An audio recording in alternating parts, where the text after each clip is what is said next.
So hello everybody. I thought I'd do another video really quick. It's not necessarily related to any particular car, but it's related to the racks. I've got the privilege where I have two racks now. I have a 4-post and I have a 2-post. So I'm just gonna give my thoughts and opinions on the 4-post versus the 2-post. These are both from the same company. There's several companies out there. This is just one of them. And I'm not going to necessarily get into which brand is better. That'd probably be for another video, and for a lot of other people, I think you get a lot better information than me. But I want to talk about pros and cons. So we're about to replace the fuel tank in our 87 Grand National over here. And most likely I'm going to have to put it on the 4-post lift because we have another customer's car here on the 2-post lift. I can move it. It's just having to push it. It's not drivable yet. I don't have the drive shaft completed in it, but I want to show the pros and cons. So I'm going to start with the 4-post lift. So the good thing about this 4-post lift, obviously I can park another car under this car right here. It makes it very efficient for space. Now, if you've got a couple cars, you need the space, there's no question that this is the way to go. This thing is portable. You have the rollers over there, the casters, so I can always move this whole thing wherever I want it. And that makes it really nice. Now, a lot of folks, they just have a 2-car garage or maybe even a 1-car garage. So where they put it is kind of where they put it. You don't really necessarily need to move it from one end of the shop or others. But if you got like a really big shop, that makes it pretty good. It makes it pretty convenient. The other thing is I can still get under the car. It does have two trays. It has a tray right here, and it has a jack right here. And to be honest with you, this thing's still new. I haven't really tried to move it. It has a manual jack, and it has basically just like the 2-post lift, I have the ears that go on right here. And you can use that to jack that part of the vehicle up.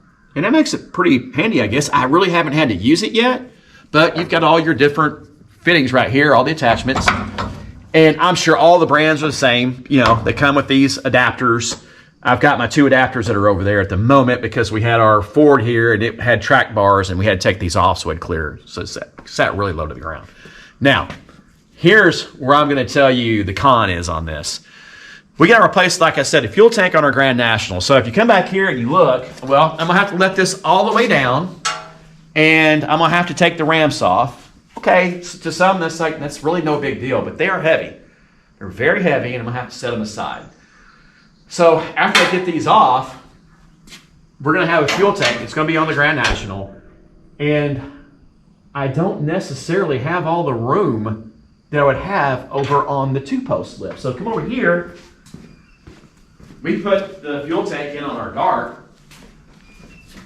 and look at how much more access I have to the fuel tank on this car here, being that it's on the 2-post lift. Now, here's the other pro on the 2-post lift.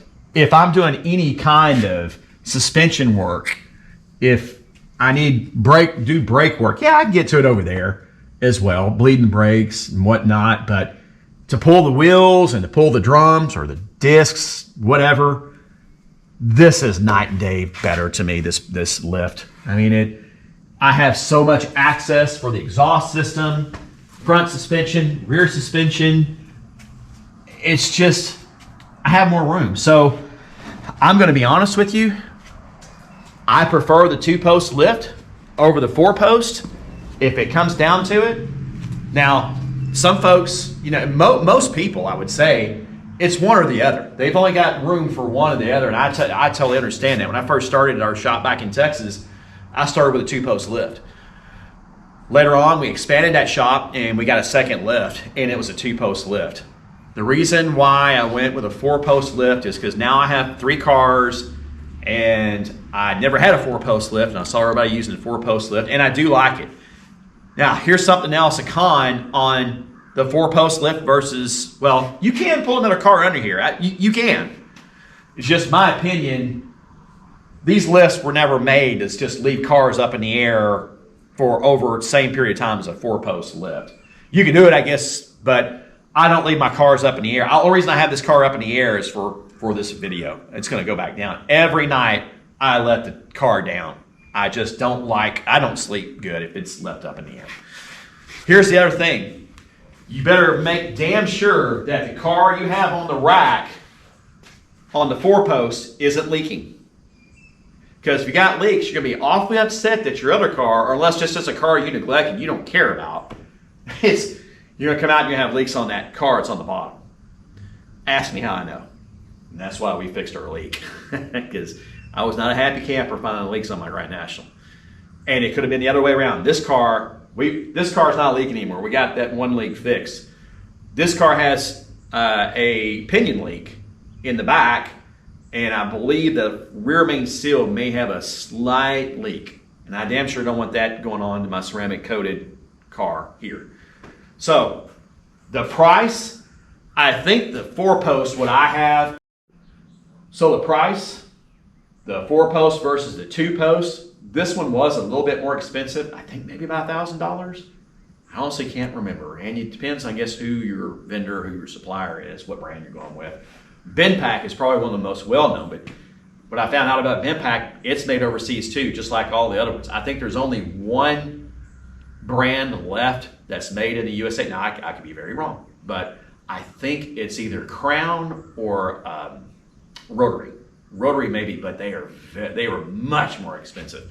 And this shop, we're not working on cars day in, day out. This is our business that we have, that we only do a limited amount of cars, and frankly we're starting where we just work on our own cars now, that we want to get our cars going. So I think I've covered everything that I can think of on the 4-post versus the 2-post.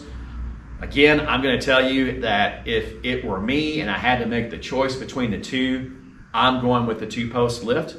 However, if storage is really that important and you need to stuff as many cars in your place that you can, 4-post is definitely, probably the way to go. Space was not necessarily as much of an issue now with the shop that we have here, especially. So we got the best of both worlds. But yeah, everybody, it's like an opinion, know about what everybody has. So that's my take on the 2-post versus 4-post lift.